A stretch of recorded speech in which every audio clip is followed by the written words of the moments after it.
पिंडी खेप और गिरदोनवा में तवील अरसे के बाद मौसम सरमा की पहली बारिश का सिलसिला शुरू हो गया है। हल्की बारिश से शहरियों के चेहरे खिल उठे हैं। बारिश ने सर्दी में शिद्दत में इजाफा तो कर दिया है। इसी हवाले से मजीद तफसीलात जानेंगे हम अटक की तहसील पिंडी खेप से। आसिफ बताएगा।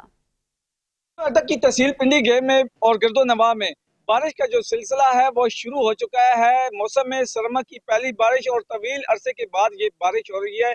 बारिश के होने के बाद जो सर्दी की शिद्दत थी उसमें मजीद इजाफा देखने को मिल रहा है। इसके साथ साथ लोगों ने गर्म मलबूसात पहनना शुरू कर दिए हैं और छतरियों का इस्तेमाल शुरू कर दिया है। बारिश होने के बायस जो मौसमी बीमारियां थी उनका भी खात्मा हो रहा है और इसके साथ साथ बारिश होने के बाद दरख्तों के पत्ते धुल चुके हैं, जिससे बहुत ही खूबसूरत सामान नजर आ रहा है।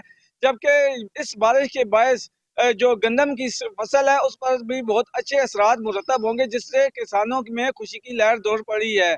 इसके साथ बताता चलूं कि इस वक्त भी आसमान पर काले बादल छाए हुए हैं और हल्की हल्की हवा भी चल रही है। और इसके साथ साथ अगर मौसम का बहाल बताने वालों ने मजीद बारिश की नुवीद सुना दी है। जी।